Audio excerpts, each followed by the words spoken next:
Episode 31, Dan Fichter. Welcome to the Oxidative Potential Podcast, where we discuss all things sports science and performance.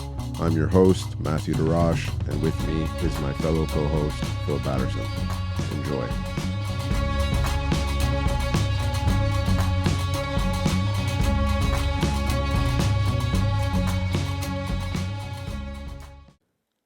Good day, folks. In today's episode, I speak with Dan Fichter from Wannagetfast out of Rochester, New York.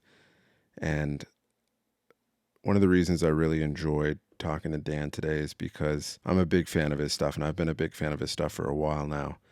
And what I really like about Dan's approach is he really digs into the basic levels of what are needed to move the needle with an athlete's performance.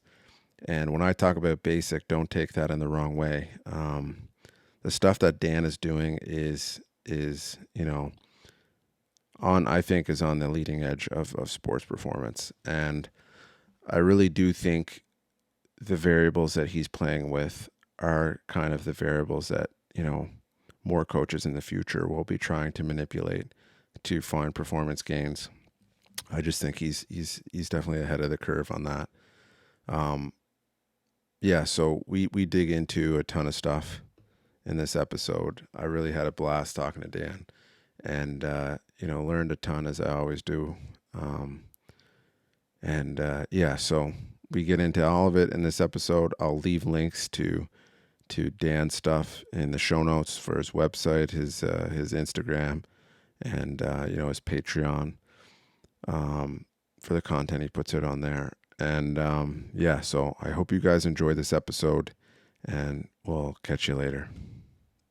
So, Dan, I'm pretty excited to talk to you today because there's not very many people that I've talked to that have kind of conglomerated a lot of the things that I have interested in. Like, there's people that have bits and pieces, right? Like, I was talking to John Kiley. I was really fascinated digging in with coordination with him. And talk to some other people about vision training, just mentioning briefly here and there. But also like all the other things that we're going to get into today, whether it's isometrics, some of the stuff that Jay Schroeder and guys have out there. But I gave you a brief introduction, so you don't really have to go into too much of that. But let's just talk about what you're doing now. Because it'd be interesting to hear, after the introduction I gave you, where you're at now, what you're doing. Yeah, so I'm a high school PE teacher. I have probably 21 years of teaching in. I would have way more, but I left for a period of time, 6 to 7 years, get my business up and running, and also moving it out of state at one time. And then I've been a high school track coach on 2 different occasions. I started at the high school that I went to as the head track coach. And then I kind of got out of that, went and coached college football for a little bit, came back to indoor track. And then I'm a high school football coach, head coach. So I'm running a gym full time, which I actually have my manager, my guy who runs it, Nick Marino. So it's good to have a right-hand man. He runs everything in the gym. So if I'm not there, he's taking care of everything. I teach full time, coach just about full time, and I'm raising a 12-year-old boy who's pretty active in a lot of different sports. So it's a busy schedule.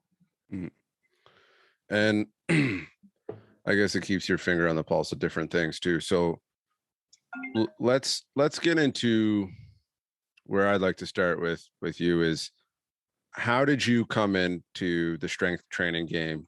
Like, and I'm not saying that that's where you're at now, but I just want to understand, because that's where everyone starts usually, right? Banging out weights. We're trying to learn the systems, right? 80%. Oh, what's this? Rep max, all the stuff. So where did you start with that? And what was it, a slow, gradual change, or was it more abrupt? Like, did you have these epiphanies kind of smash you, or what was the cause of you getting into where you're at now? I think my education is a bunch of epiphanies rolled into one big epiphany, So I think it started when I was training myself. So when I was in high school and played sports, Didn't really weight train too much. Didn't really like it. I'd go to the gym, I'd lift weights because some coach used to tell me, and I'd get headaches and I'd be sore, and I'm like, I don't like this. And I was always the fastest kid. Right. So as we got a little bit older, people started to catch up to my speed. I was always still the fastest, but I was always running way harder than I thought I had to when I was younger. Right. So I did realize that maybe it's because I'm not too strong. So I'll never forget this. I left high school. I went to Mansfield University in Pennsylvania. It's a Division II football school. So I got a partial scholarship for football and track. And the strength coach at Mansfield put me on the bench press with 2 1/4. I was probably 165 pounds coming out of high school, and it fell on my chest. I couldn't lift it one time. And then the next day we went out and we ran the 40-yard dash, and I ran a 4.4, and he was like, whoa, okay, you could play. I'm like, well, I thought I couldn't play because I couldn't bench 2 1/4. Oh, no, you can play because you can run. Okay. So then I started to realize something's going on here. Speed is really important, but damn, I got to be strong enough to do something. I mean, if I got to block somebody or I got to be able to do something, I have to be able to be strong enough to protect myself. So I started lifting weights. And as I started lifting weights, I started getting slower. I couldn't clock the 4.4s like I used to. 4.5, 4.6, still fast. And then there was a point in time where I got really strong and my speed started coming back down again. So I'm 4.4, 4.4, hitting in a 4.3. And as all along, I'm still trying to get stronger. So then I had another strength breakthrough and I got slower again. And I couldn't understand what the hell was going on. I'm like, I'm really strong. I'm not very heavy. I never got up over 180 pounds. Why is my speed not changing? So that's when it started for me, is I had to find, why does strength training not work for everybody? Why does it work some of the time? So what I ended up realizing that if I could squat 315 20 times for 3 sets, I was strong enough. And then after that, it didn't matter. I worked more plyometrically, more running, doing all the things I needed to do to be a really good football player. And that held me through. So with that philosophy, and I'm not saying that's the right philosophy, with that philosophy for me, it helped me as I transitioned from my college career into trying to break into the pros and being able to run 4.2, which is what you need to do to be able to get noticed. A 5'8" guy like me, you better be running that fast, or else they're not even going to look at you. So then that's where the quest came from, going from a 4.4 to a 4.2. What the hell do you do? And it wasn't anything to do with strength. It had to do with more, like Kylie will talk about, the motor coordination. Okay, are you strong with coordination? Are you able to absorb huge amounts of energy when you hit the ground? Because that's ultimately what we're doing. We're falling out of the sky. We're not deforming when we hit the ground, and we're transforming that into speed. So it was more plyometric in nature for me. And then it just kept going from there. Then I started, when I was done playing, it was, I'm going to go research. I'm going to go research with the best people in the world on how to get really strong. Then I'm going to go research with the best people in the world. And it was kind of broken up into, there was a strength population out there, like Westside Barbell and how strong can you get. Then there was, the Mel Sifs that would talk more about plyometric training and all that stuff. So I went and studied with all the great ones and learned where their systems fail when they're trying to create athletes. And everybody kind of fails at the same point. You get to a certain strength, and then you have to be able to manipulate that strength. So, and I'm still searching. Like up until this morning, I'm still researching because nobody has the answer. Yeah. No, that was good, because I think what we're going to get into, I want to give people a background so they understand that you're not just coming from this place of, hey, I've never lifted weights. Weights don't make anyone fast. Because when people, because I say this to a lot of people, like, someone will ask me like, well, why wouldn't you lift? Well, if I'm already strong enough, why would I divert so much energy into adaptation that is not going to yield me back any progression? And I think there's a fine line, because people like black or white nowadays. They like populist ideas, and they want to think, well, it's all strength training or it's no strength training. There's a lack of nuance there. It's like, they're strong enough. And I talked about this with several people, Pat Davidson in particular, like, how much is strong enough? Yeah. And it's like you said, right? Well, until I stop getting faster, or right. when I start getting slower from lifting more. It's very individual. Yeah. It's very individual. And that kind of like led me to the Jay Schroeder and the DB Hammer stuff, where they look at you as you're on this continuum of, in the middle is pure explosive ability. On this end is pure speed, rate, the ability for you to turn on and off as fast as possible. Tap dancing would meet that equation. Running through an agility ladder would meet that equation. And then on the other side, there's pure strength.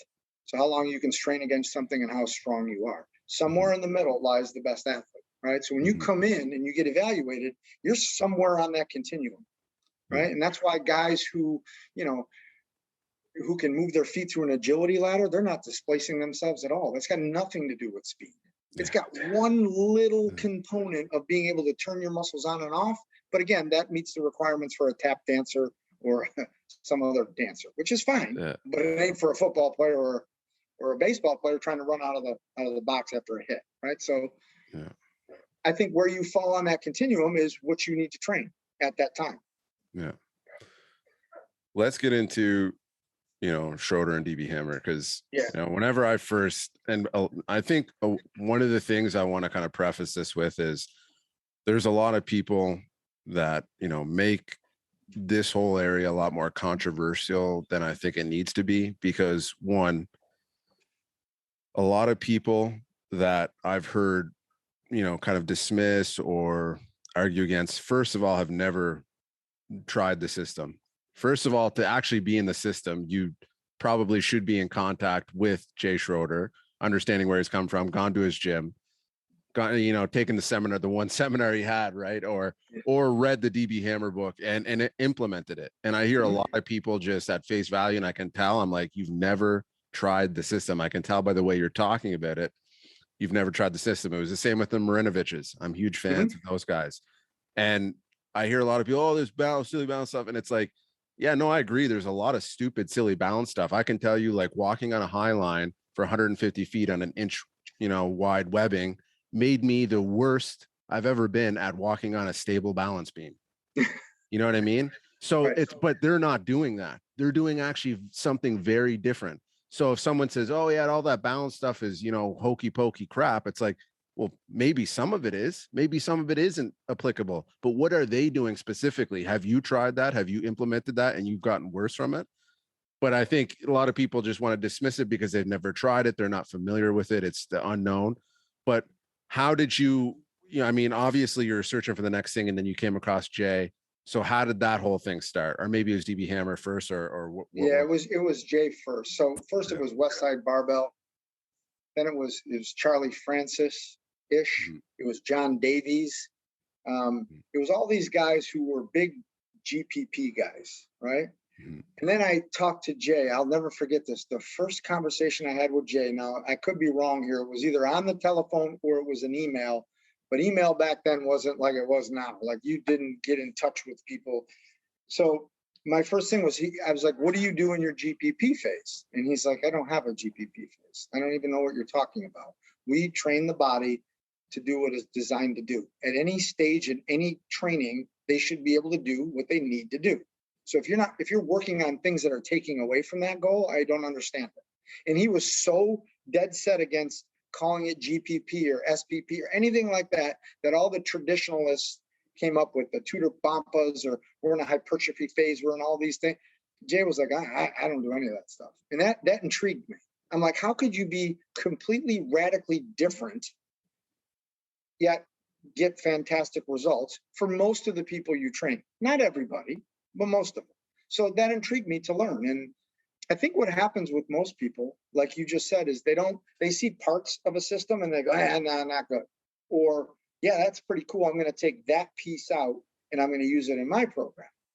Well, you don't know how it interacts with all the other things that you're doing because you're not Jay. And I think, and I heard DB Hammer say this. So if your favorite food is pizza and you take pizza and then your second favorite food is Chinese food, your third favorite food is pasta, and you mix it all together and you eat it, probably tastes like shit, right? Or you're a little nervous to taste it because you don't know what it's going to taste like. So it's being able to take a system for what it's worth, look at it, examine it, shake it around a little bit, see how you enjoy it, and then make your decisions at that point. And I think too many people run out halfway through all the information because they think they know something. You got to go in with a clear mind. I'm going to learn what he's trying to learn. Teach me. And it was tough learning from Jay. He was all over me. Like it was bad, to the point where me and Corfus would go to him all the time when we talk, and Corfus said, I'm done. I can't take it anymore. I don't care what you call me. I don't care if you're teaching me something, I'll be there to learn. It'd be like a Marine getting screamed at. I don't know. It doesn't bother me. Yeah. No, I like that. And I'm not saying like I feel everyone should be that way, but there is an appreciation that I have. Like I feel like I'm similar to you in that way. It's like if someone has, toiled blood, sweat, and tears, spent a majority of their life dedicating to something, I don't care in which format it comes in. Like I was talking to Robbie Bork the other day about like Jack Cruz, and a lot of people are kind of like, yeah, well, this and that. And it's like, that's fine. But if you can't dissolve some of your ego and actually pay attention to what he's saying, that's a loss on your side, right? Yep. Because there's a lot of great information that Jack was talking about, 10, 15 years ago, that all these gurus now that are coming around, people, the scientific method, this guy's a scientist, he's spitting this amazing protocols. And it's like, yeah, well, some other people were saying the same thing years ago, and they were called kooks and they were called crazy people. And I mean, legitimately, that guy almost got run out of town. I mean, because he's talking about sunlight, or he's talking about mitochondria, and it ain't about, it's about the mitochondria transport chain and all that. I've been all over Jack's stuff and for a long time, and he gets crushed. Yeah. And it's unfortunate. Like, and this is why I'm interested to hear you speak on a lot of this stuff, because I think a lot of people, whatever it is, you're held in very high regard. And I don't know about that. Well, I know from anyone I've ever heard speak on your name, it's always good things.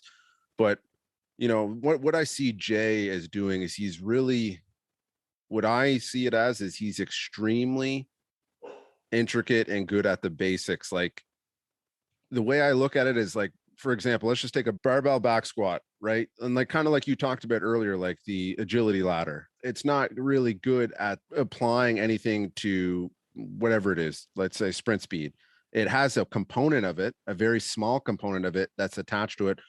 So let's just talk about tissue capacity. If we're trying to build the tissue capacity for something, a barbell back squat has so much technical prowess within the movement, right?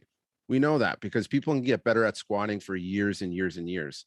So if we want to actually move tissue capacity and make a muscle stronger or have more endurance, that's not the best movement.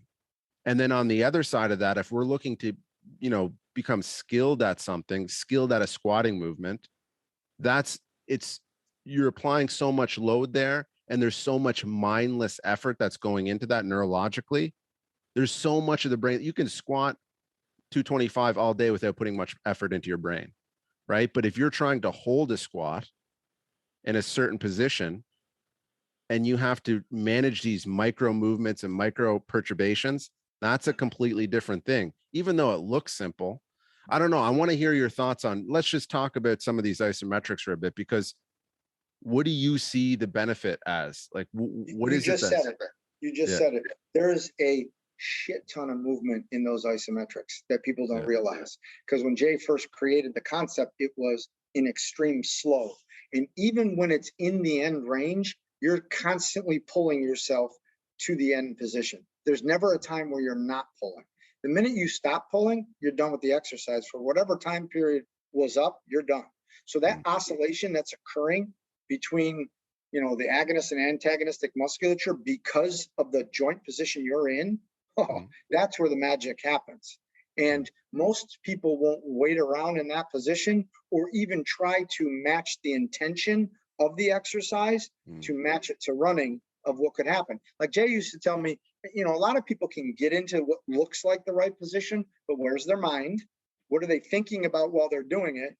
And then I trace that back to all the locomotor texts that are out there and textbooks and research. That isometric position has a huge correlation to teaching gait and to highlighting aspects of gait as it happens neurologically, right? So then his system, way back 20 some odd years ago, started to match the neurological concepts I was studying 20 years after that. And I'm like, when a system can jump all the way into the future and match what we're now finding out about the brain, that's pretty neat, right? So Jay's isometrics meet that and fit that bill, because an oscillating isometric, we'll just call it that, which is Jay's extreme slow, where you're constantly pulling down. Your cerebellum, isolated in linear patterns, your cerebellum hates them. They want complexity, they want novelty. Your cerebellum needs to be stimulated. So when you get into those end range positions, right away that proprioceptive system's woken up, and that intent behind it wakes up the frontal lobe. You got a lot of good stuff happening to rewire the gait.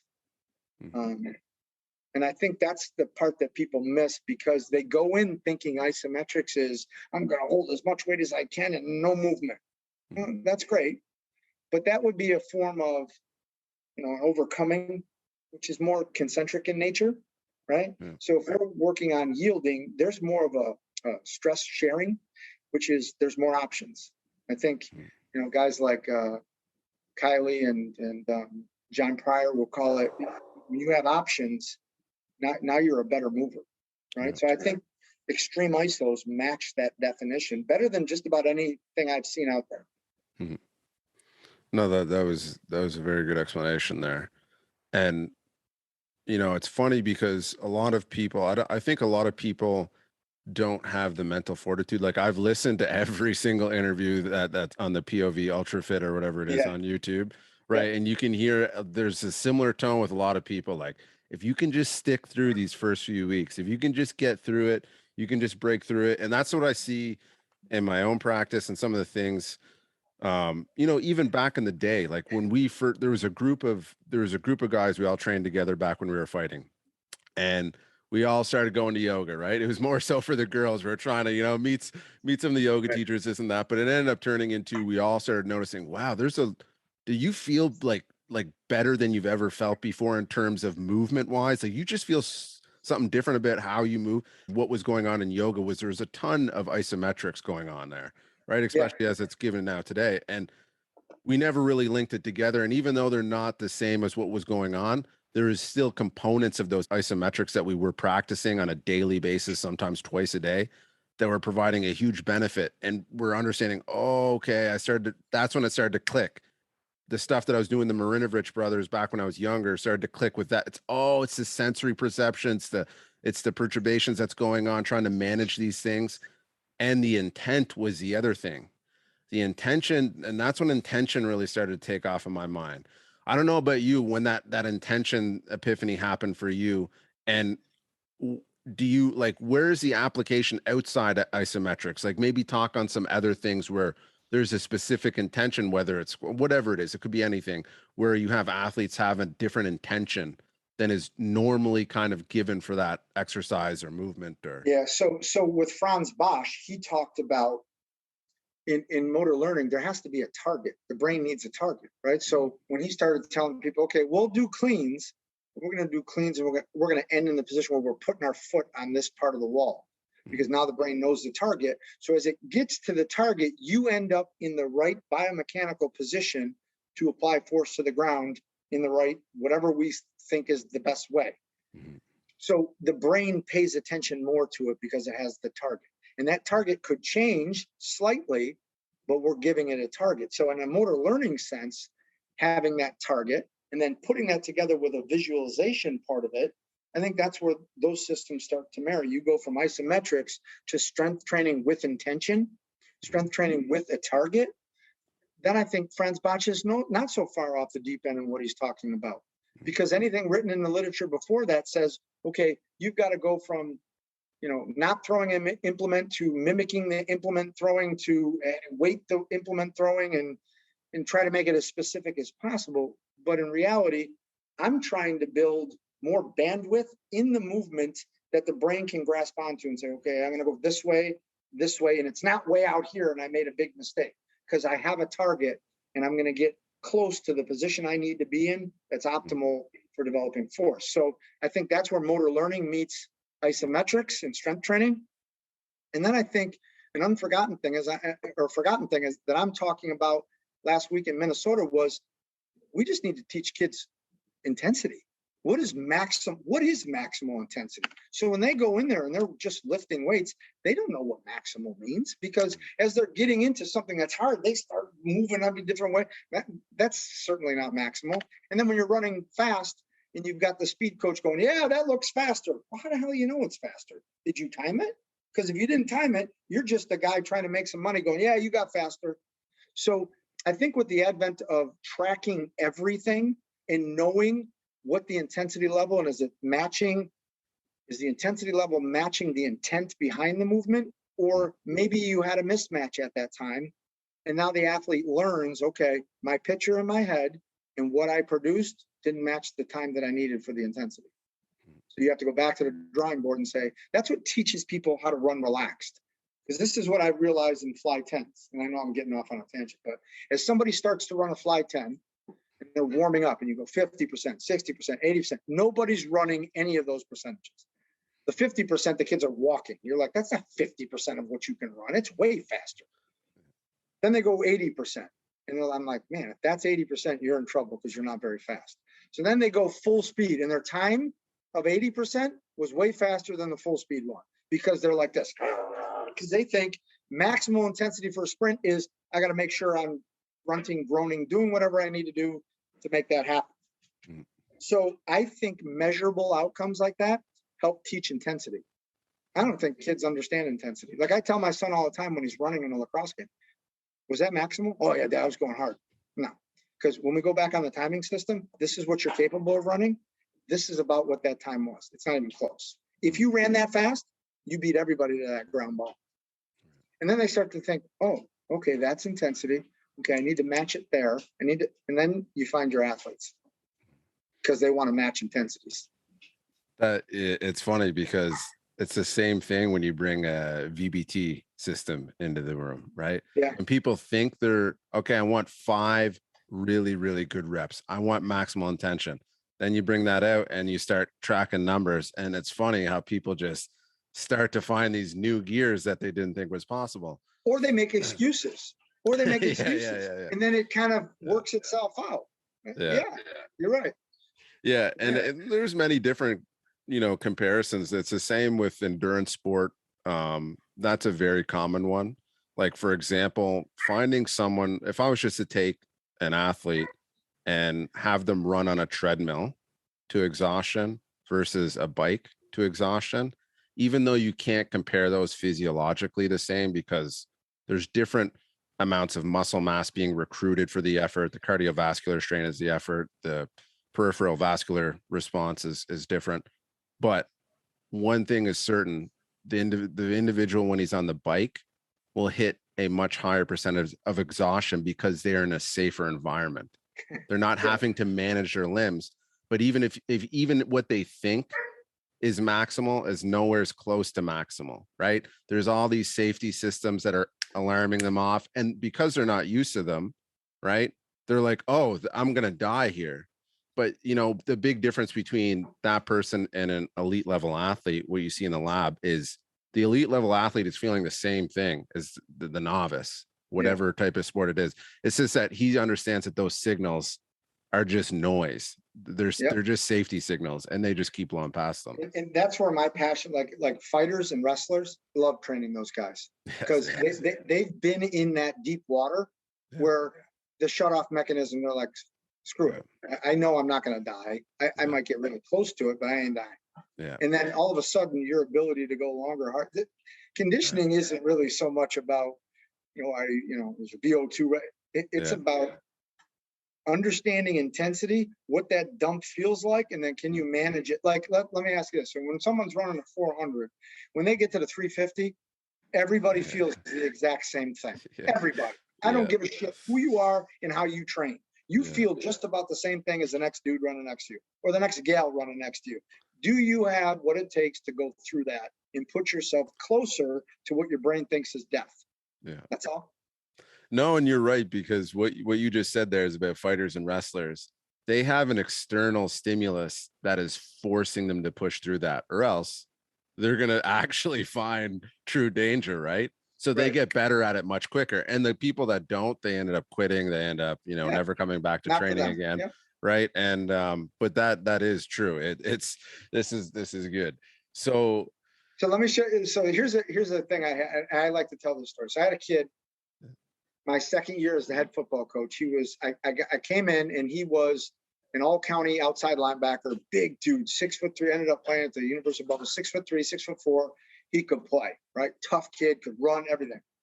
We also had a nose guard at the time, was a sophomore, decent sized kid, probably about 240 pounds, but he was a wrestler. He went on to be runner-up in the state in New York as a wrestler.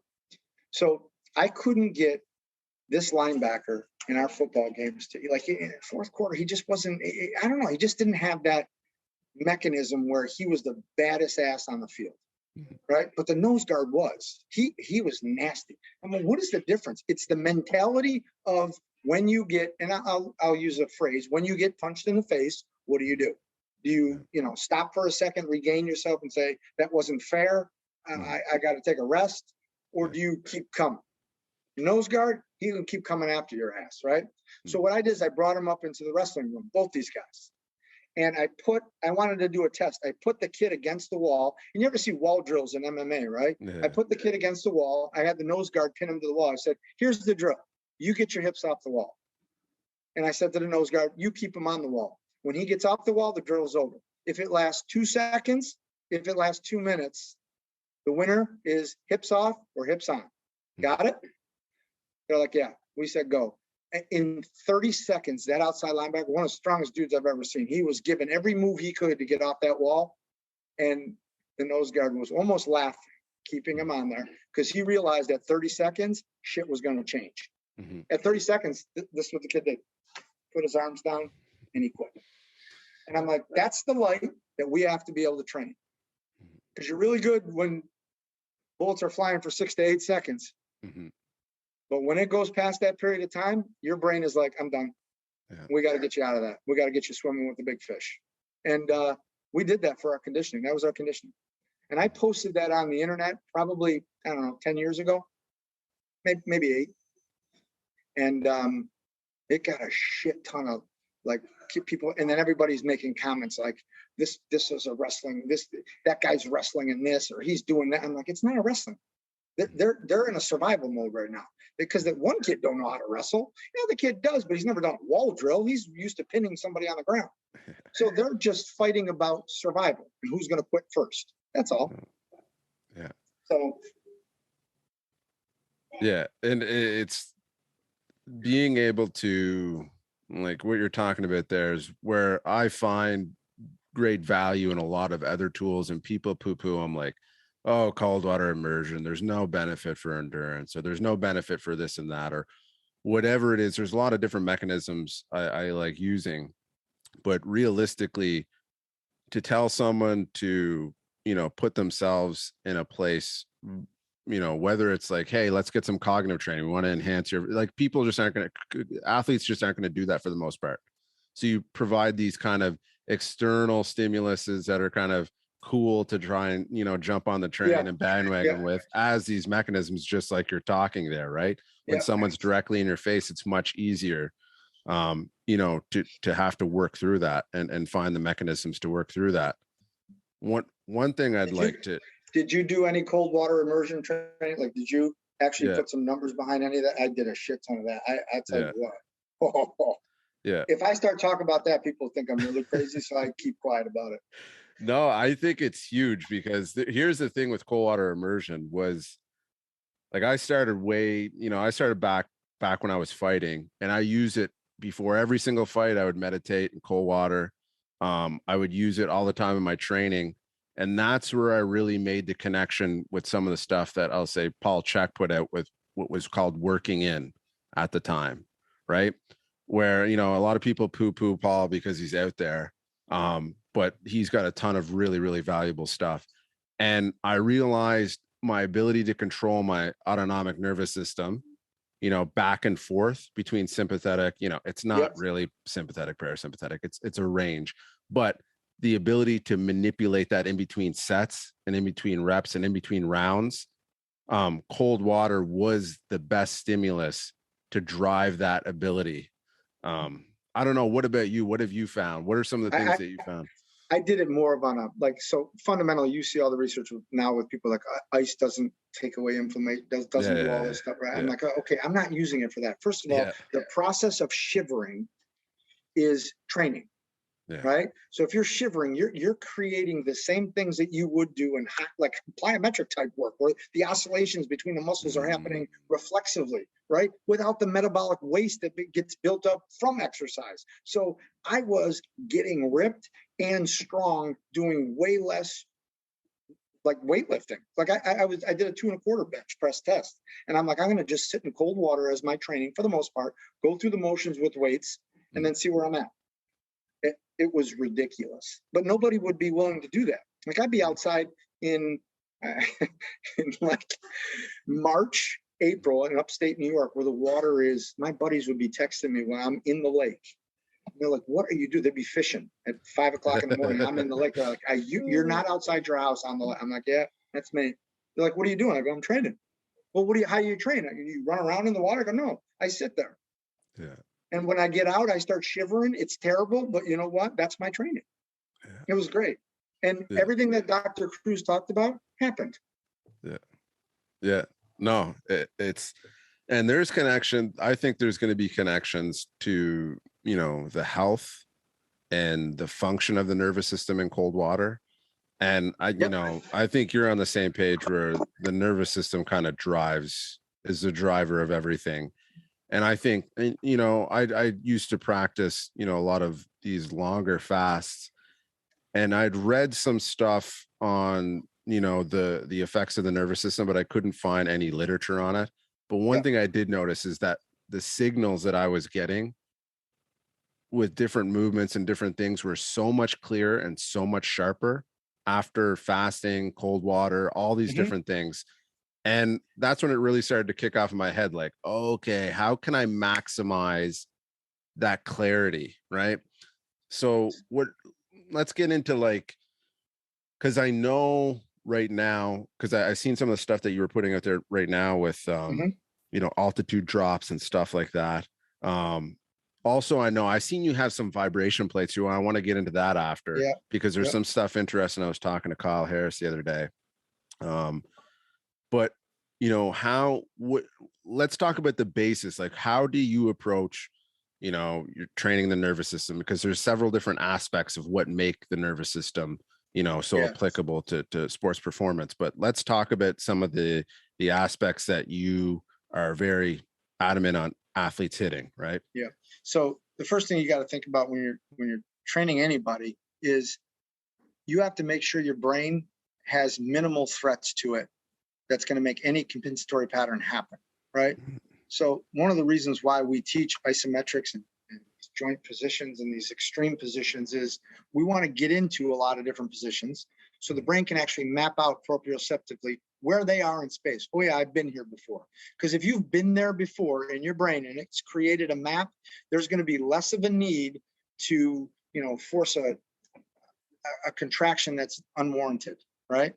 So I think position and isometrics help teach that part of the equation in terms of threat reduction. Then we kind of move into altitude drops where we want full body contractions.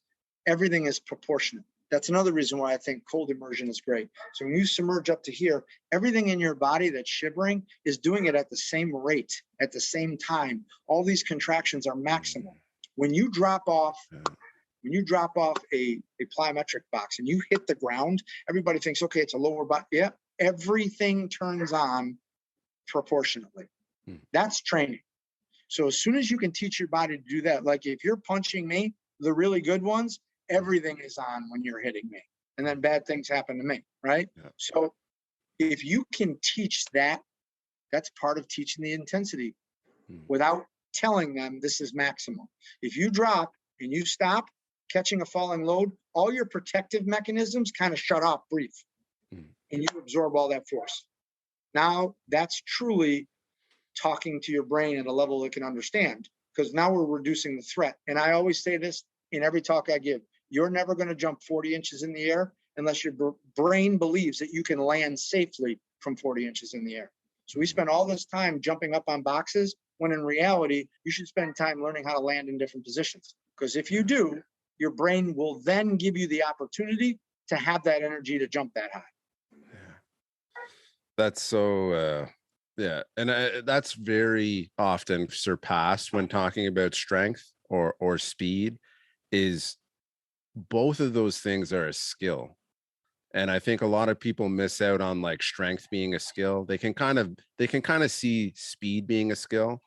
But I missed that too until I started reading Pavel and Dan John. I don't know if Dan is really into it, but when he's talking about easy strength, he's literally just talking about making a better connection with the movement and being in more control of the movement. And then Pavel's obviously talking about greasing the groove, strength of skill, right? Like, and the way they're approaching it is different, but the principles behind that, and I think the principles on why that works, it is actually improving your ability to manage the system when something's happening to it. And it's not just mindless, because me and you would both know, and I think we both agree on this, if we had two runners that were running 100-kilometer weeks, right?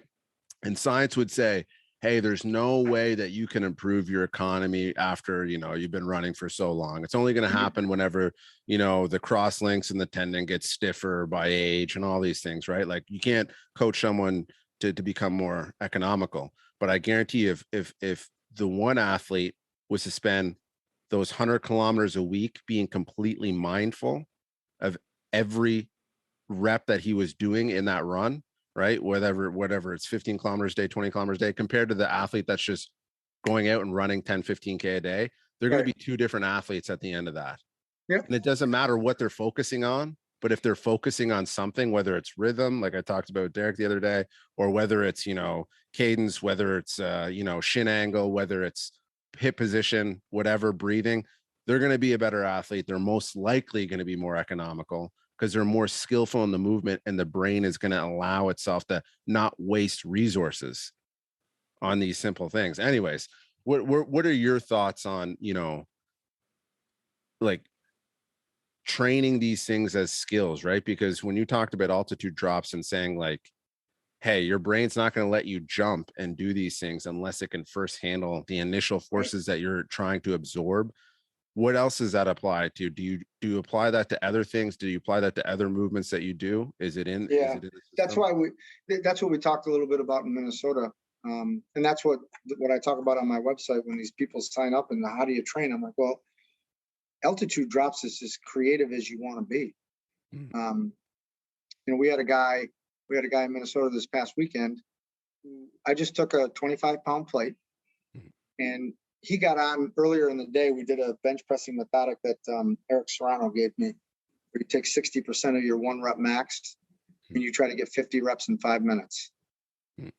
I've been using this for, I don't know, he must have told me this 15 years ago. I've been using it. I use it every Friday with my football team. And he's like, okay, here's my bench press max is 460. So I think we ended up, it was supposed to be 265. I said, let's start you at 245, try to get 50. Well, he went into, again, you're going into orbit, into a place where you've never been before, where if somebody walked in at 3 minutes and 30 seconds of the exercise, they think his max is 2.25, right? Because he's getting buried with 245.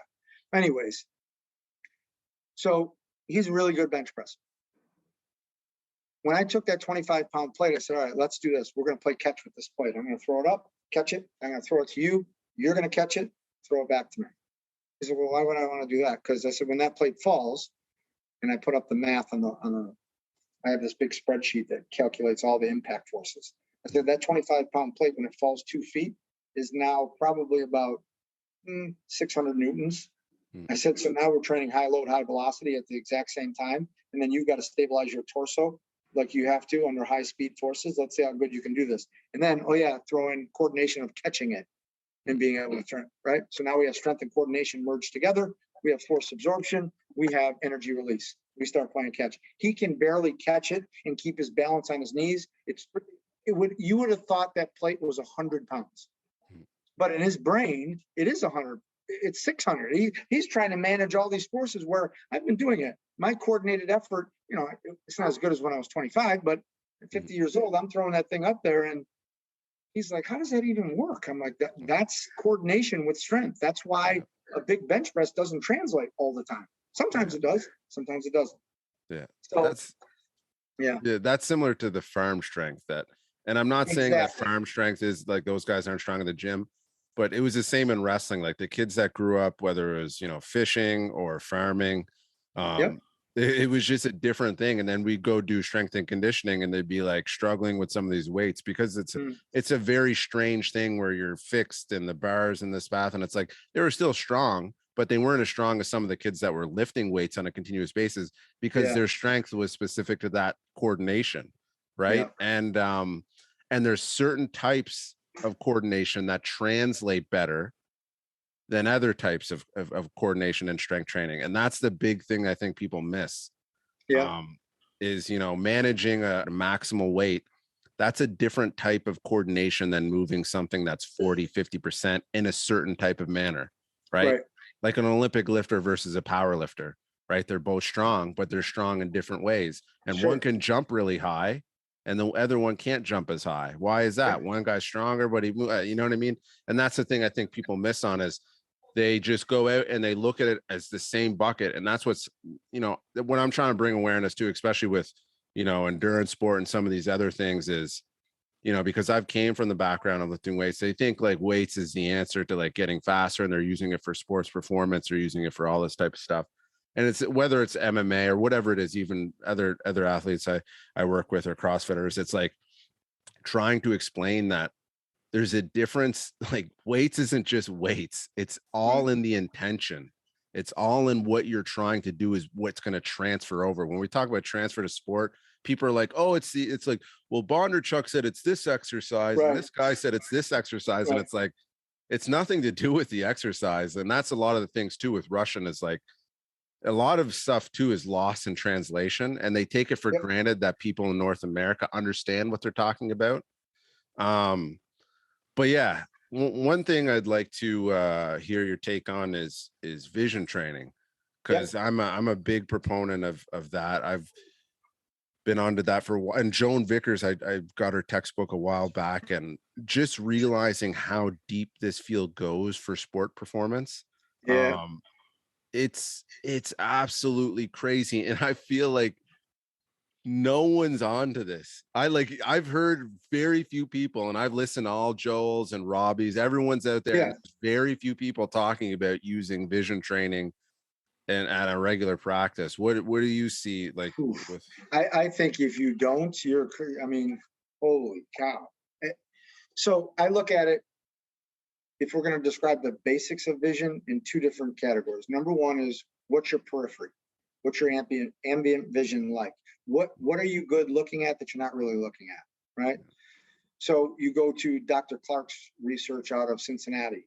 It's fantastic stuff, right? So his was, you can see something, you can prevent yourself from getting a concussion. If you can see it, if you can feel it, you can turn on that periphery, you can turn on and stabilize so you don't get a concussion. Now, you fall off a ladder, in MMA, you get punched in the head, that concussions are going to happen. But when he's talking about football, the better you track and see on the edges, the better you'll be. When you get tired in training, your periphery collapses. It's a way to auto-regulate your training. As soon as that closes down, why do you want to train? Because now we're not really stimulating anything maximally because you can't see anything, right? So that's one way to drop off in terms of training is, what is your periphery doing? Can you see it coming? If you can't, get rid of it. The other part was early on in periphery training, they would say that colors are only central. They're not. Colors are in your periphery also. So training different colors out of your periphery. And I'm not talking about a reaction time vision training. A lot of people do that. There's a lot of merit to that. I'm just talking about your ability to see and feel what you can't see. Right? Then the second part is, can your eyes converge? 70 to 80% of the population, the eyes don't converge correctly. So therefore, your eyes are going one way, and from a brain standpoint, your feet are going the other way, and there ain't nothing you can do about it. Yes. Right? So Yeah, when somebody says I sprained my ankle and they start doing all these mechanics on the ankle, but your eyes were going this way and your feet were going this way, and you internally rotated and hurt yourself biomechanically this way, and you fix it, you haven't fixed the fact that your eyes are still going that way and your feet are going this way. So you better fix an ankle injury from the top down and the bottom up. Yeah. You have that, what does Matt Bollet call it? Adaptive foot, meaning it's adapted from the horizon that your eyes have set, because that's what dictates your posture, your eyes and your feet. Yeah. And if that shit's off, you're in big trouble. So learning how to converge to a target is incredible for sports performance. Yeah, that brought up several things in my head. One with fighting, but I'll leave that one. One of them being, I watch people that have concussions and gait analysis. There is inherently always going to be something very disorganized in their gait running, whether it's one of their foot is sideways. And it's like, and I'm testing them range of motion wise. And it's like, don't get me wrong, their vision has to do with range of motion, but they can access those ranges. And there's no reason why I'm seeing what I'm seeing should be like, there's nothing physically in the structure that's there. The other thing too is, which you talked about is the horizon. And that's one, whenever I was highlighting, the first time I went highlighting, I think I've spoken on this before on the podcast, is so you're walking across this moving line, right? And you're in this kind of, the line is in between a valley, right? So you're from one peak to another peak. And what happens is you can walk that line 1,000,000 times over ground when it's 4 feet and you have this reference point. But as soon as you get up there, and these people, none of these people are really scared of heights that much. We're all climbers. We're all into everything else, right? We've been up high plenty. You can't reference the ground. So you literally get on the line for about 20 seconds and it feels like you've just spent the most amount of focus you've ever attended to in your life for hours. And it's been 20 seconds. You get off, you're exhausted. You have to sleep almost, because your brain is trying so hard. It's spending so much energy trying to figure out where is the ground, where's the horizon, because the valley on the other side, it's all, you're just trying to reference. You don't know what's straight. And then the other thing that I heard there was like, when you're trying to train vision, one thing that people forget is that is a sensory motor input. A lot of people focus on like, oh, we'll do some balance training as like a way they think they're getting the sensory. And it's, yes, we are, but everyone neglects that. Yes, vision is a huge part of perceiving and sensory input as well. And they're big on the sensory of the foot, but they miss the sensory of the eyes being a huge component. Go try and stand up when it's dark out, then you'll realize how important that sensory input from your eyes is, right? Yep. It's the integration of all those senses together that actually the eyes, it's the only point in time where I'll tell you the eyes trump the vestibular system, because everybody knows the vestibular system is at the top of the hierarchy. But you take your eyes out of something, you're in big trouble. If you haven't trained the ability to use them to, absolutely affects every part of the proprioceptive, the tactile, the vestibular, how it links up cervically. I mean, we talked about that this weekend. Is, everybody in football is strength training their necks. That's great. It's awesome. I have no problem with that. But your ability to rotate your neck is probably more important to your sports performance than getting a big, strong neck. Right? But we have this thought process, bigger muscles, it's going to protect. No, your ability to move this noggin back and forth is going to help you do two things: keep it stable under high speeds, and number two is see shit that's going to try to kill you. Exactly. Yeah. And it's so true. Like, there's so many parallels to why this stuff is important, especially in sports like football and sports like fighting too, for sure. But people miss it too with even basic sports like cycling and running. Your ability to manage collision, as a Darian would say, right? Like managing the collision on the ground. Yeah. There's more that goes into that than just running your miles every week and strength training. Those are very poor stimuluses for trying to improve your ability to manage that collision. Have you met Sean Sherman yet? Or have you heard of Sean? I've heard of Sean, yeah, and I've seen some of the stuff out there. But you gotta talk to him. His take on the gait process is incredible. So when that foot hits the ground, every joint action is doing something. Yeah. It's doing something. So when we see something like a foot hitting the ground and we go, oh, that guy didn't absorb force because he did this and then his foot rotated inward or what? Well, that could be because the right shoulder wasn't doing the job it was doing when the foot hit the ground. Yeah. So therefore, the brain had to find a new strategy, and it looks like you saw it through the foot, but it was actually a right shoulder issue. Unbelievable at what happens when your foot hits the ground. And that's why most therapies put you up on a table, they do the adjustment or do whatever they do, which is great. Then you get back on the ground, you're walking around and your brain goes into a completely different pattern again because you're walking. And that's fundamental. Yeah.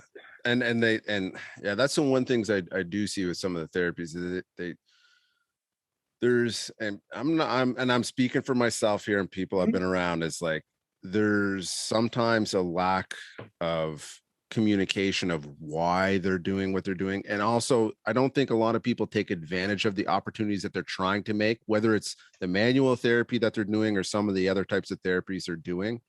They don't take advantage. If they get any success with those, they don't take advantage of those opportunities. Right.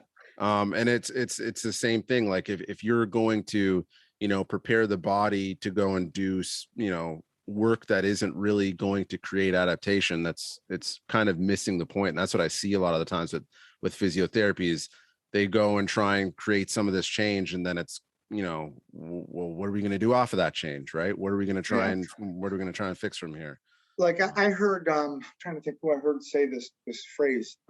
There's motor control, and Sean Sherman will talk about this all the time. Then there's what we call motor performance. Right. So if, let's say, we are checking your shoulder flexion and you have a limited range of motion on your right side, and we give you an eye convergence test, we find out which eye is not converging, and I give you a couple eye drills and we change your ability for your shoulder flexion. That's a motor performance. We didn't create any motor control off of that. You didn't learn anything yet. Yeah. What we do is have to capitalize on the new motor performance to make it motor control. Right. Yeah. So you have to practice shit. It's just like Milo carrying the bull, right? Yeah. You have to be able to overload it till there's adaptation that takes place. And then we're going to change it again. Yeah. And this is why things like, I was just talking to Ebony Rio a couple of days ago now. Tendon research. Yes.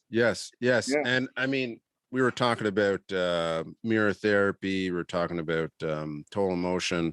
We're talking about some of these other things where, you're capturing the other side, but it's what it's what you do once you capture that other side.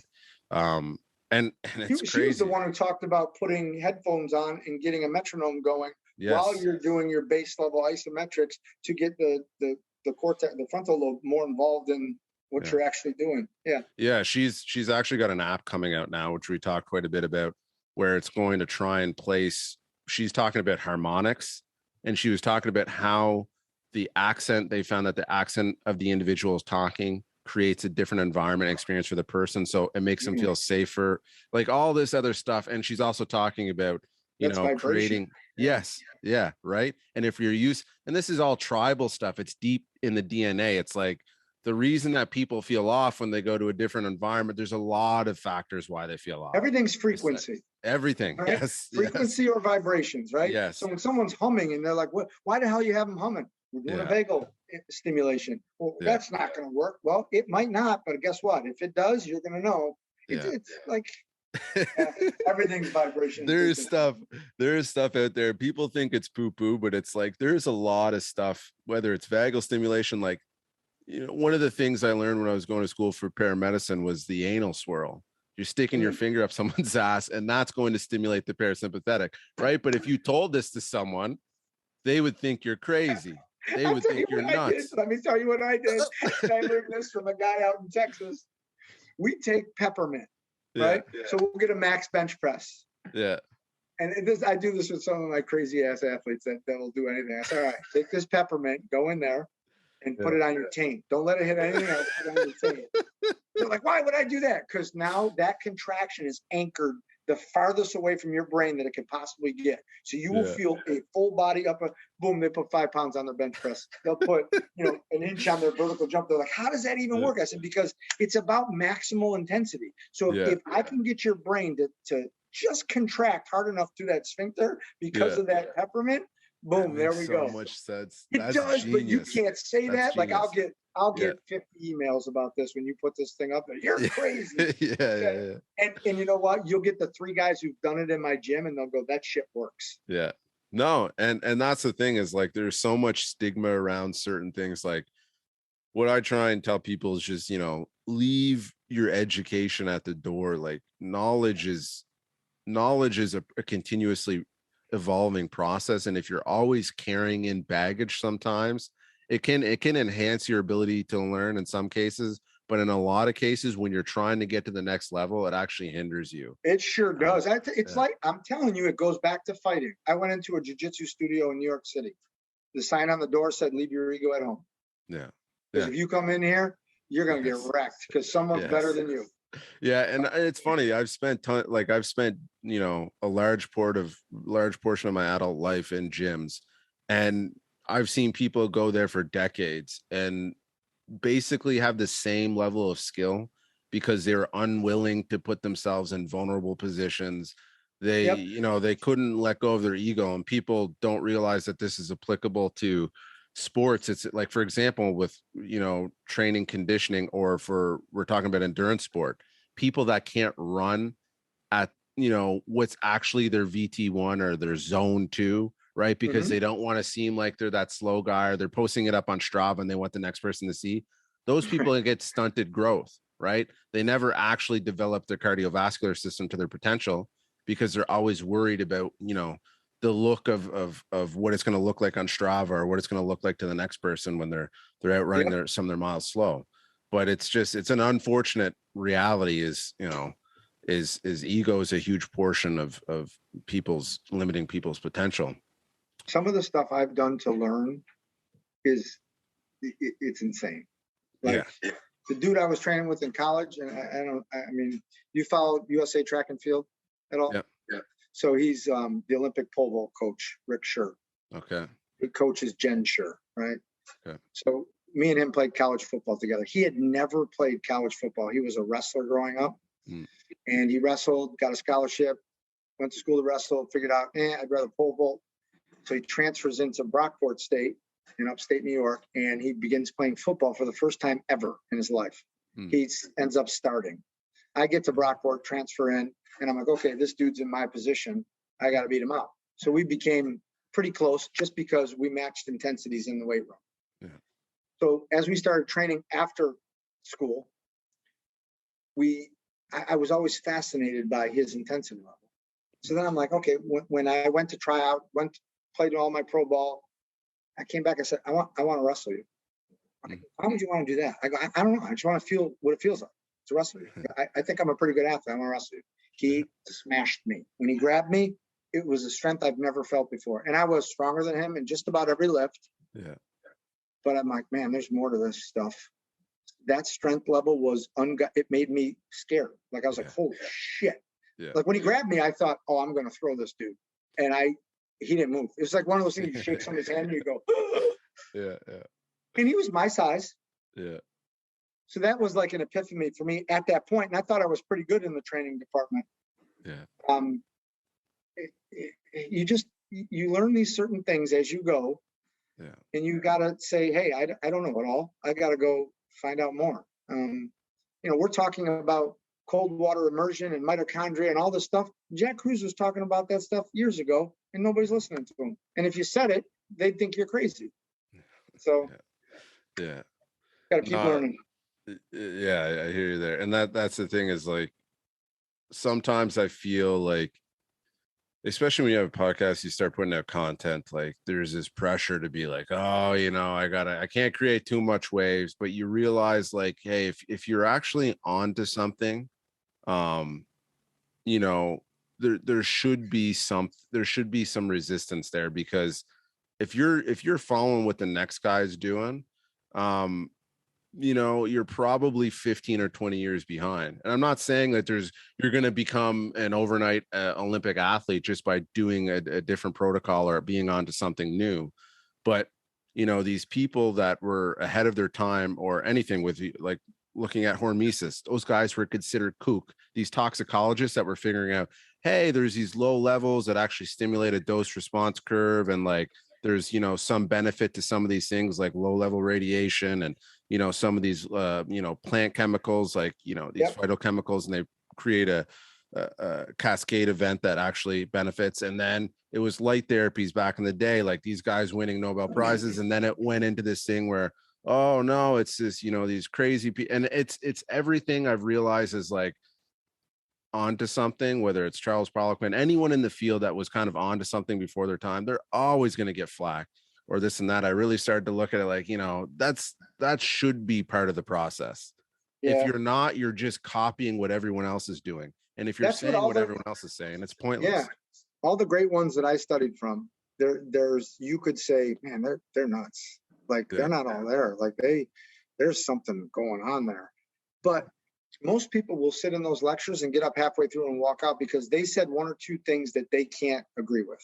Yeah. And then that stops their learning right there. I'm the guy who sits to the end. I want to hear everything you have. And then I want to make an educated guess to see if that could help me in any way. And if you start going in there with these notions of this is what it is, then, or this is what it's not, you're coming out, you're not learning anything. I put up a slide in my presentation, and it's a picture of what looks to be snow on the ground, a guy running into the woods. And I said, all right, we're all trainers, and we're going to train this guy. So now we know there's snow on the ground, so we got to get acclimated to cold weather. He's running, so he's a human, so we got to make this adjustment. And then I go, I want you to look at that picture again, and somebody in the back of the room will be going, that's a dog running out of the woods. And another person will go, oh my God, yes, I see that too. And I'm like, wait a minute, are we training a human or a dog? Well, I don't know. It depends on what you're looking at here. Exactly. So you better have all the information. You better be able to understand where somebody's coming from. Someone's talking outer space, but all of a sudden they say one thing and you go, oh shit, that guy just turned into a dog. That's a freaking dog. I've been training the guy to run in the woods the whole time. That's a four-legged creature. It completely changed my world. Yeah. That shit happens. Yeah. No. Not all the time, but it happens. I totally agree. And you go through those cycles and learning yourself too, is like, you hear people sometimes and you don't realize that they came from the exact same position that you did 15 years before you, or 20 years before. No, that can't happen. Yeah, you're right. Yeah. Like you put a sunrise and a sunset on the screen, and you will have people, which one is it? That's a sunset, and then they tell you their story. Because I know this part of this, and this is blah, blah, blah, blah, blah. I'm like, it's a sunrise. Oh, well, that's just your opinion. No, that's a sunrise. Somebody took the picture, put the quote underneath it. I just took the quote out. You thought it was a sunset. Yeah. It's true.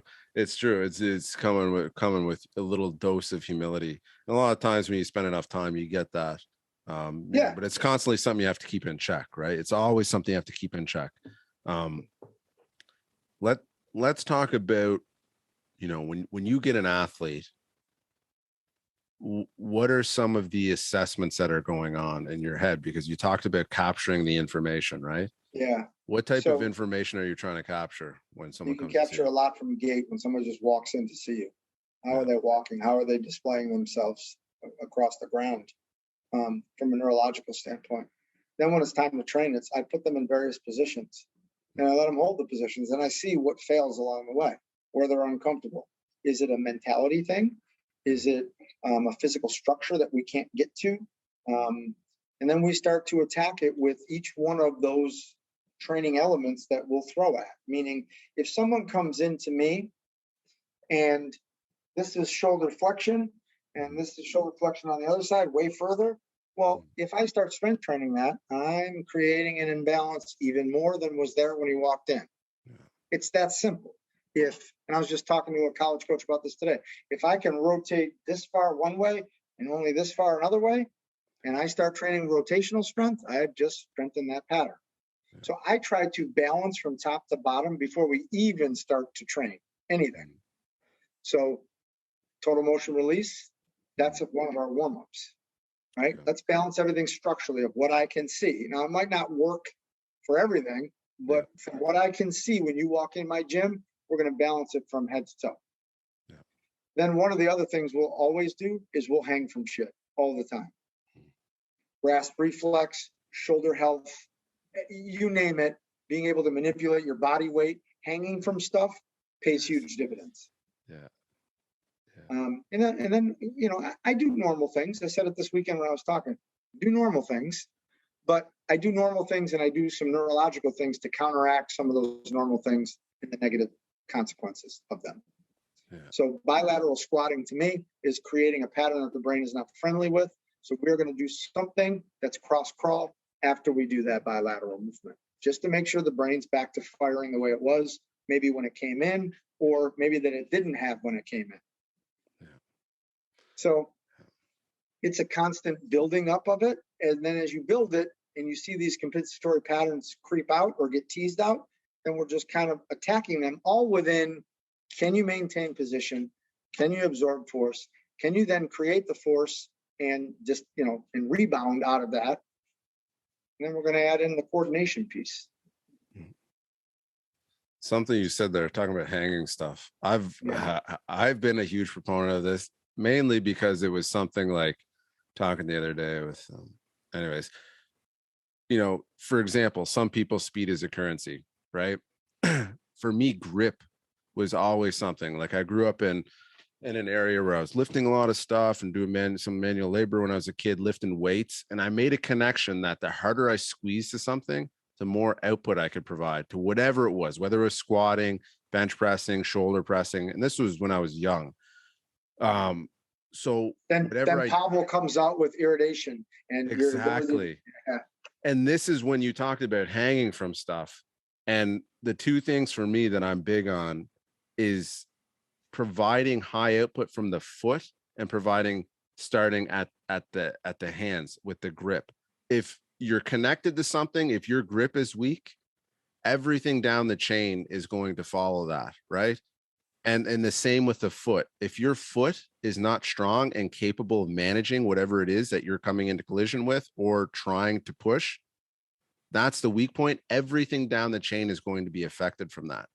100%. And generally, the two biggest weaknesses I see in pretty much everyone is, you know, foot and ankle stiffness, strength, and the same with the hands, finger and wrist strength. It's the driver of everything. Just for example, if you're trying to deliver a punch and people miss this, no one pays attention to this with punching. They don't realize why all these Russian guys are doing grip strength exercises. It's because no matter how hard you punch, if you make even a slight deviation in your wrist, when you make that punch and you go look at every picture of someone punching someone in the UFC, you'll see a canted wrist. You'll see a wrist offline. How much of that energy just got diverted out and lost now? And it's the same thing with the foot. If you watch a runner that just completely, and I'm not saying you need to pronate to store energy, but someone that can't manage that pronation and they just shut off, where does that energy go? It all leaks out through the ankle. It all leaks out through the foot. Someone that can handle that and store that and return it. Anyways, that when you talked about hanging, I don't hear a lot of people talk about hanging, but if you think about that, it meets the requirement tactile for the hand. You have to have that. And then a lot of people will talk about the biomechanics of the foot, but there's also a reflexive, a Babinski reflex, yes, and then a coordination piece to the cerebellum. Like you tell a person to slide their big toe up their opposite shin, they can't even put their big toe on. So if you just did that, focused on hands and feet, but you train reflexively and you train strength-wise, you'd get better as a mover, hands down, and someone would go, ooh, what did you do? Go to a strength trainer or go to a speed trainer? No, I got my hands and feet stronger. Yeah. I move better. Yeah, I mean, think about it fundamentally. I put shit in my, so someone said, I can't move my shoulder. Well, you stimulate the palm of your hand, your arm flexes to go towards your mouth to feed yourself. That's fundamental. I didn't create that shit. That's neurology. Boom. You want to flex your elbow? That's how it works. You want to flex your shoulder? Stimulate your hand. you want to bend your knee or get better hamstring motion, stimulate your feet. Yeah. It's so true. Like if you think about you think about sending output to a muscle, like how many people, if you ask them to do just anything with their hands and feet, they can't send the output strong enough there, right? Right. And the input's not coming in very clear either. And it's like, how do you expect to put out high outputs if you can't send the outputs and the inputs back and forth in the places that they're needed the most? Tactile input is something that people forget all the time. Like they go right to proprioception. It's not the same. Proprioceptive is within the muscle and the mapping, and that's great. Tactile is how the skin stretches, and in that sense, that sense beats the motor input or the afferent signal faster. The tactile stretch of the skin. We all forget that. Yeah, the mechanoreceptors in the foot, and I say this all the time, like 70% of them are dictated to respond to vibration, and that's going to get there quicker. And that's one of the reasons I tell people, I talk about, and then people hear me say barefoot shoe and they're like, oh my goodness, you're a crazy person, right? You're a crazy person. Or go walk out barefoot on gravel or pavement or anything, any type of uneven surface that's got a lot of tactile information to it. And they think I'm like some nutcase. Or the textile insoles, like the tactile insoles, right? Emily Schleichel. Anything to start giving more information. It's crazy when you put that on someone, things just start to magically fix themselves. And it's like, why? Oh, well, you're giving more information to your foot that was just completely dulled for the last 25 years. Went on vacation 2 years ago with my mom. She's close to 80. And she comes outside. I'm fishing off the dock, and there's this nice little rock patio, little pebbles, right? She walks out. I'm like, man, you're walking like you're 100. You're only 80. Come on. She's like, oh, my back is killing me. I go, sit in that chair and pick the stones up with your feet and throw them. Pick the stones up and throw them. She said, why would I do that? My back is killing me. I'm like, just do it. She, both feet. She picks, I can't do it with my right. I go, practice that. Try to grab the rock with your toes and then throw it.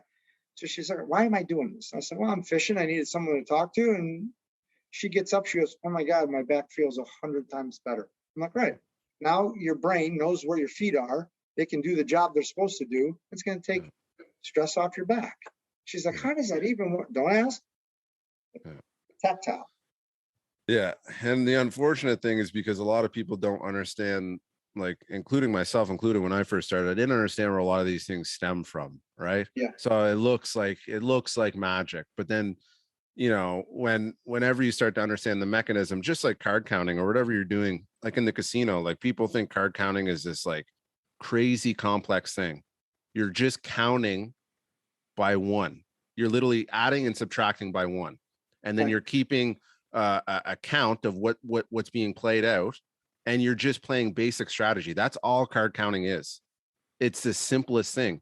It's just understanding what it is and being able to implement is the kind of the hard part, right? Simple, not easy. So the difference between magic and science is knowledge. Yeah.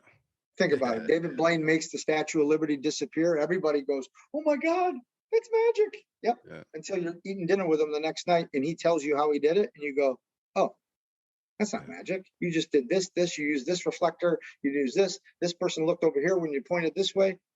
Now that you know, it ain't magic anymore, right? Yeah. So when I do a neurological thing, I go, you don't know what's going on, so it looks like magic to you. It's just science. You got to know it. Yeah. Yeah, no, like, I hope that things like hypnosis, things like neurolinguistic programming, any of these things, I hope that, more and more comes out to the populace. So the more that people see that these things that seem crazy and they start to understand the mechanisms, why they work, or some of the potential mechanisms, I think the more opens the door for a lot of this stuff to start getting out to people. One of the last things I'd be interested to, talk about is the vibration plates and stuff like that, because, I was talking to Kyle Harris the other day and we were talking about stochastic resonance. So this is basically Dietmar Schmidt-Bleicher.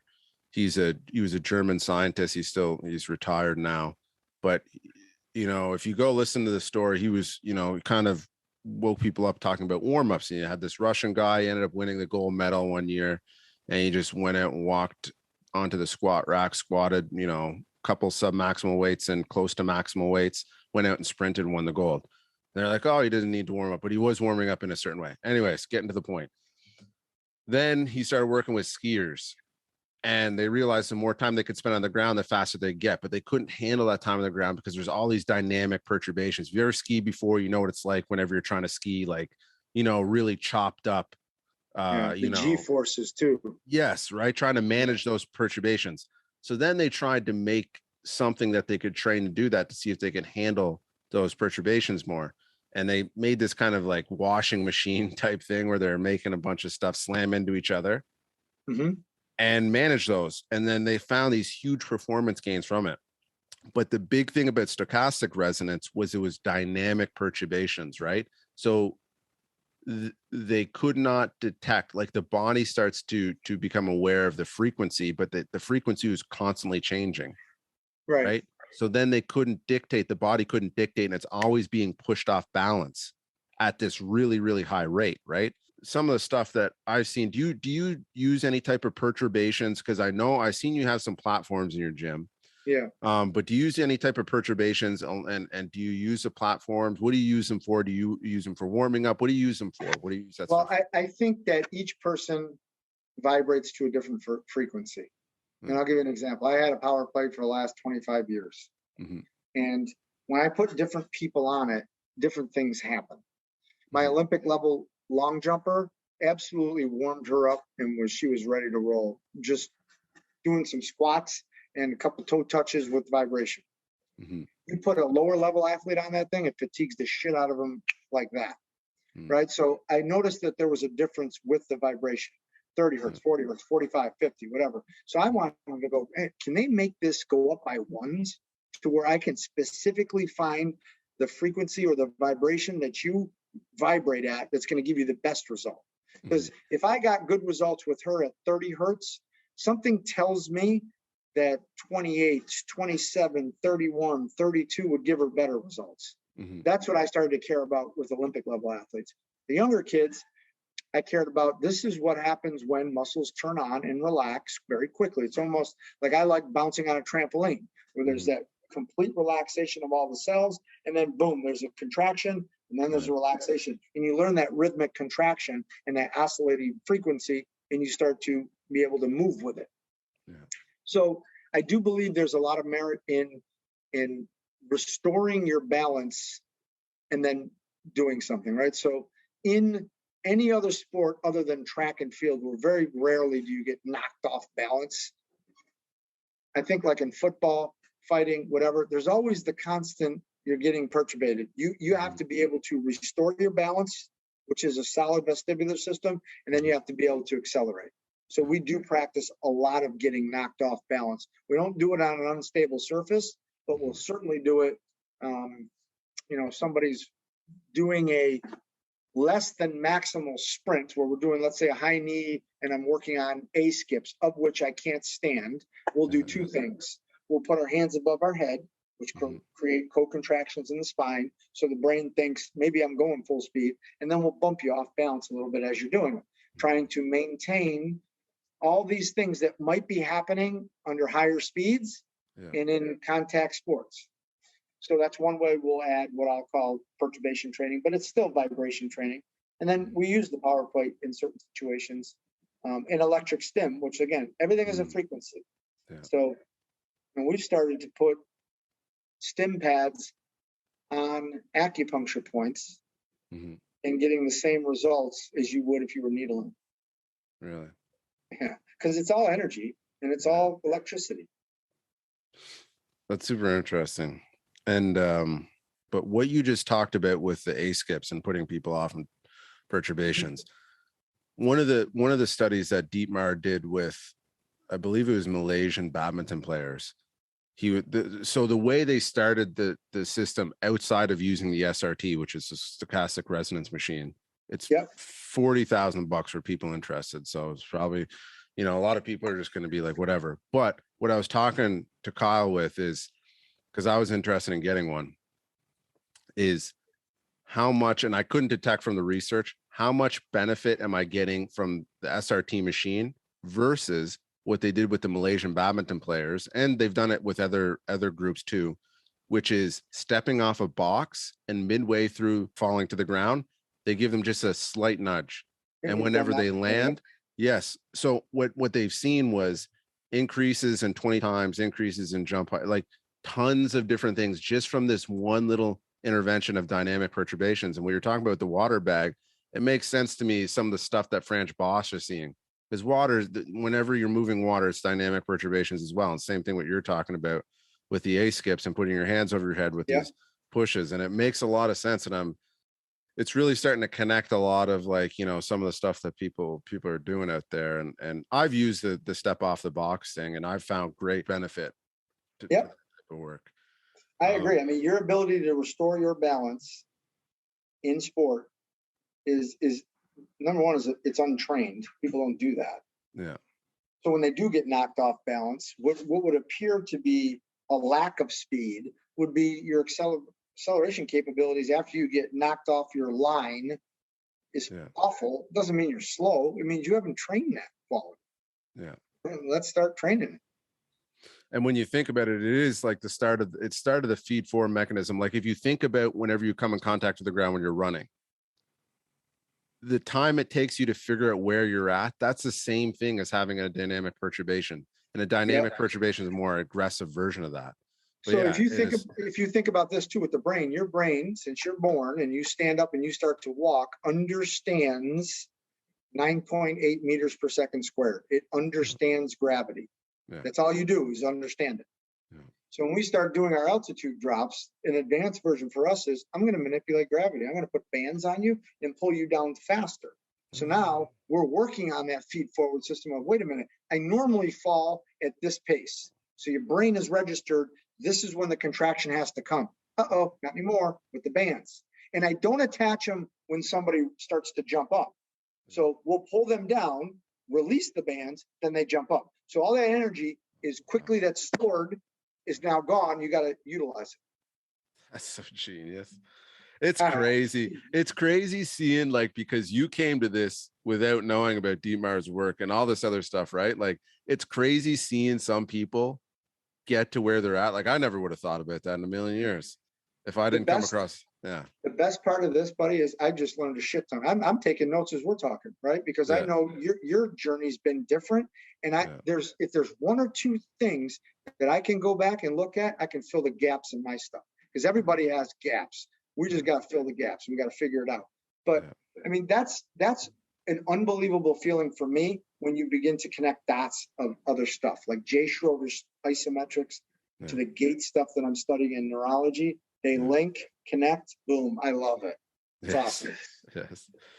This has been awesome. I've enjoyed this conversation so much. This is great. It's just like, you know, when you find that person where you start like, oh yeah, you're just feeding off and it just keeps going. It's great because you know, I don't get to talk about this stuff much, you know. That's right. Well, and then again, I'm really interested in talking more just off camera and stuff because you've got a freaking wealth of knowledge that I want to dig into on that side and kind of see where it's at. That's awesome. I'm happy I did this. Thank you very much for having me on. Yeah, no problem. And folks, I'll link all of Dan's stuff in the show notes. So if you want to get it, you can find it there. And yeah, we'll catch you later.